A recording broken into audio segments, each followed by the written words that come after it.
good habits na makakatulong sa'yo at mga bad habits na nakasasama sa'yo.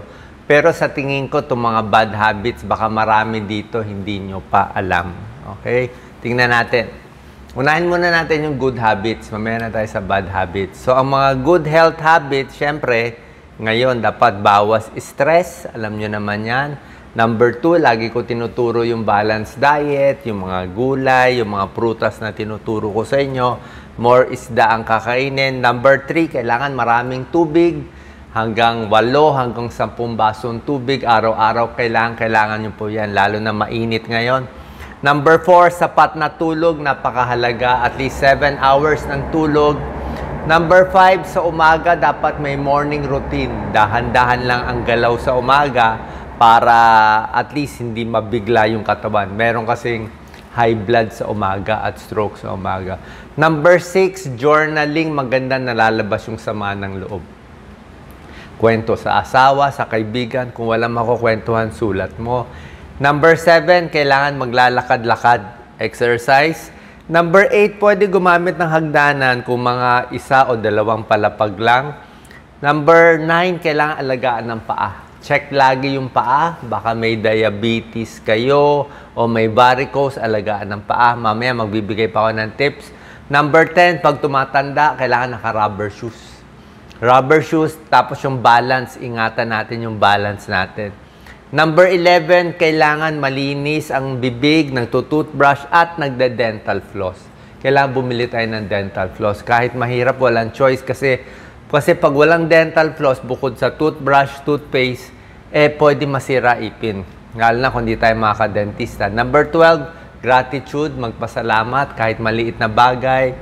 Number 13, dapat aral na aral para hindi ma-demensya, gumana utak natin. Number 4, yung mga stretch. Very important ang stretching everyday, lalo na pag tumatanda. And 15, kahit anong edad, tuloy-tuloy mo lang gawin kung anong mission mo, kung saan ka happy. Ito talaga yung positive health habits na gagamitin natin habang buhay. Ito naman yung mga bad habits na hindi nyo pa alam. Number 1, lagi ko nga sinasabi, delikado dito sa leeg. Nandyan yung carotid artery natin. Kaya yung iba nga, pag nasakal, di ba? Pag nasakal yan, ilang minutes lang, mamamatay na yung tao. May mga habit tayo na nakakaipit, hindi natin alam. Parang ganito, naghuhugas ng buhok, delikado po yan eh. Hyperextend yan. Ang gusto ng ulo natin, hanggang ganyan lang. Siguro konting taas lang. Pero hindi yung super taas yung ulo, nai-stretch eh. Pag na-stretch, napupunit. So pag sobrang taas, lalo na kung matanda na tayo, lalo na ganito, hihilo kayo niyan, baka ma-stroke tayo, mabarahan. Ha? Delikado yan. Minsan kasi hindi maganda yung higaan. Dapat diretso lang yung ulo. Diba? Ito, sobrang sikip ang necktie, delikado yan. Pag masikip kasi dito, tapos umikot ka ng ulo, lalong maiipit yan. May nangyari na, galing lang hairdresser na, na stroke, na ICU. So, pwede itong carotid, maipit. Pwede rin yung, ito sa likod, vertebral artery. Pwede rin yung nasa likod. So, meron ding 2 artery sa likod. Any dyan, maipit, delikado. Kaya yung ulo, yung sa mga barbero, yung iniikot ng ulo, ingat po tayo. Kahit sa chiropractor.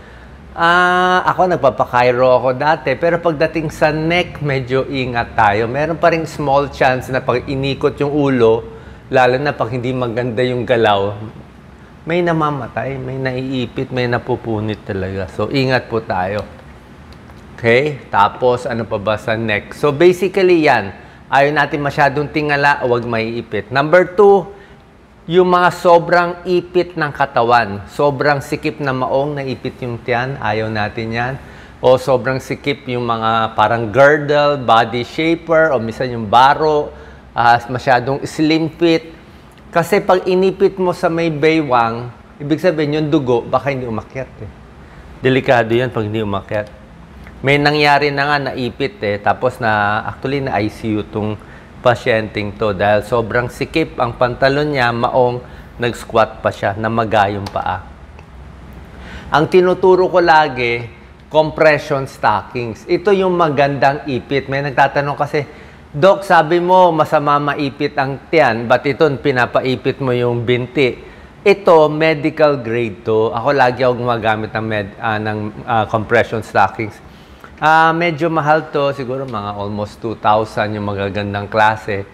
Ang maganda kasi dito, ang ipit niya mula sa paa, ankle at binti pataas. Dito sa paa niya iniipit yung ugat natin. Dito masikip. Dito, mas hindi masyado masikip. Dito, mas maluwag-luwag. Para yung dugo, pataas. Okay, so compression stockings, maraming sikip yan. Pang varicose, pang manas. Yung iba nag-exercise, gumagamit nito. Maraming grade, maraming bigat, maraming size. Pag nag-uumpisa ka lang, doon ka lang sa medyo konting sikip. Baka 16 to 20 millimeters mercury. Pag sanay ka na, tinataas ng 20 to 25, meron 20 to 30, may 30 to 40, pinakamasikip. Yung akin, pinakamasikip, binibili ko kasi may varicose ako eh. So, pag may varicose ka, wala tayong magagawa dito, wala talagang opera. Sa ngayon wala pa akong alam na opera talagang gagaling dito. Talagang habang buhay natin titiisin to. So, yung mga nagtatanggal ng vein, temporary lang yon. Pero yung mga malalaking ugat sa ilalim, wala pa akong alam talagang gamutan doon.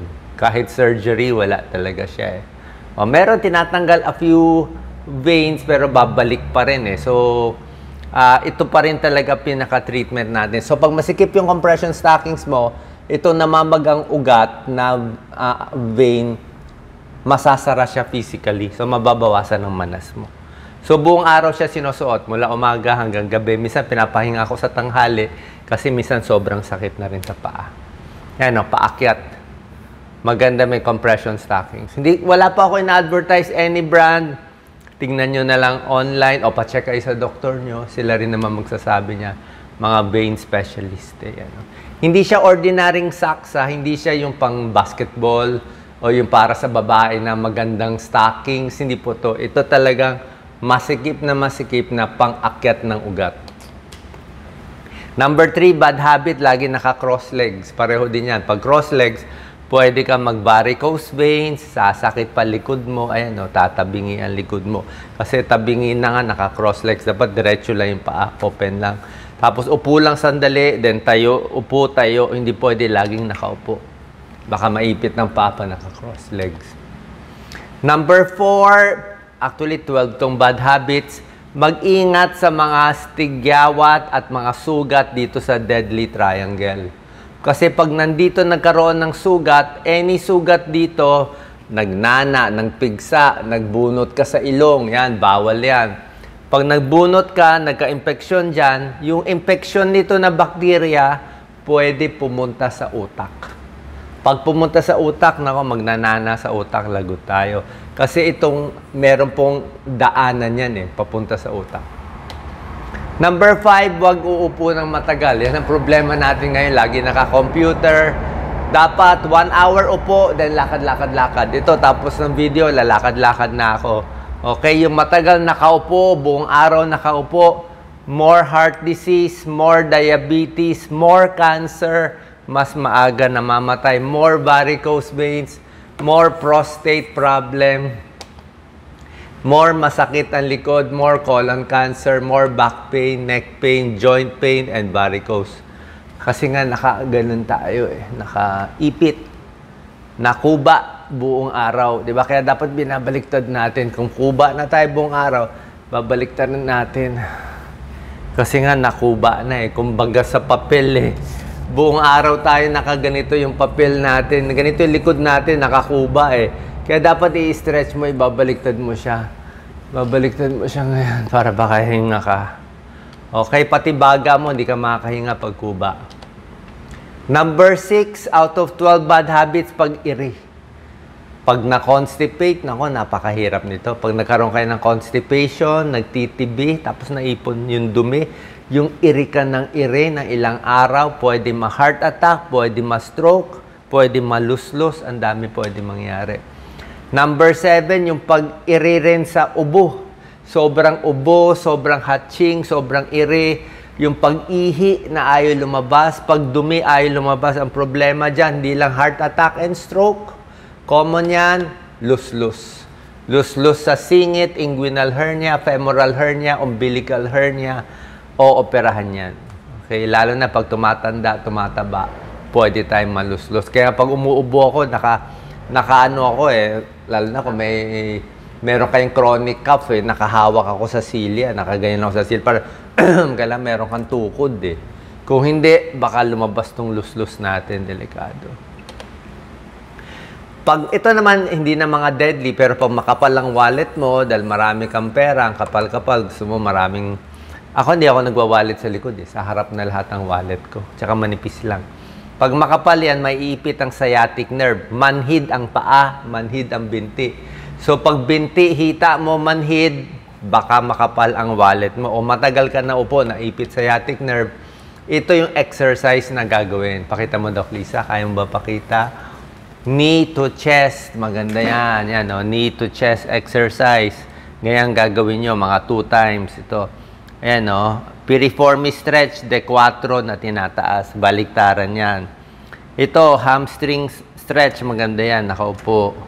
Ito, straight leg raising. Pwede rin yan. Maganda rin yan. So, pag gagawin nyo to, mga ano lang, mga 2 beses, 5 seconds, 6 seconds. Pag sumakit na ang binti, okay naman, relax. The next day ulit, unti-unti, di na tayo bata. Okay? Kasi pag sinobrahan mo stretch, baka mapunit din So, unti-unti, sinasanay mo yung katawan mo, binabanat mo. Home remedy to, di ba? Walang bayad, libre. Di ba? Kaya nyo namang gawin to Kahit matanda. Mas matanda lang, mas masikip. Delikado, hindi po delikado. Number 9, huwag ipitin. Diba sabi ko, huwag ipitin leeg, huwag ipitin ang baywang, huwag ipitin ang kamay. Pag inipit ang kamay, maka-carpal tunnel din tayo. Maipit ang median nerve at ulnar nerve. Manhid yan. Diba, inuuna natin. Ako minsan nakakalimutan ko Lalo na mga side sleeper. Dapat yung unan nyo, pag naka-side, yung unan mo medyo mataas-taas. Para gumanon ulo nyo. O nakatihaya, pwede manipis yung unan. Kulang sa tulog, delikado. Okay? Kulang sa tulog, more heart failure, more heart attack, more high blood pag puyat, more diabetes pag puyat, more walang balance, more vertigo pag puyat, pwede matumba pag puyat. Smoking alcohol, alam nyo naman masama, hindi ko na uulitin yan. Iwas tayo sa mga usok-usok. Especially usok ng mga tambutso, pagbahay mo katabi ng main road, mga nagsisiga, kasama yon. Nagba-barbecue, kasama rin yon. Yung usok pa rin yun Number 12, ingat sa tuhod. Okay? Pag masakit na ang tuhod, actually yung akyat baba, medyo hirap na yung tuhod Yung ganitong lunge, delikado po to sa inyo. Huwag nyo itong gagawin. Ang pinaka-exercise nyo lang sa tuhod, kung gusto nyo, may silya, upo, tayo sa silya. Yon. Kung gusto mo squat, mas bata ka, pwede rin squat. Pero pag medyo may edad na, hindi pwedeng ganito. Kasi one leg yan, delikado. Yung nakaluhod na matagal, wag lang sa semento. Kuya rin, naglilinis kayo, o kasambahay, wag lang sa semento. Kumuha kayo ng tuwalya, tuhod nyo dapat nakatuwalya. O unan, kundi masisira yan. Pag nasira ang tuhod nyo, knee replacement, 100,000, napakamahal din natin kakayanin yan. Diba? So, ingatan ang tuhod natin. Forward leg, forward head, pag lagi naka-cellphone, ingat din tayo. So, basically, ito mga tips natin. Sana nakatulong po. 12 bad habits na iiwasan at yung mga good habits na tinuro ko kanina. God bless po.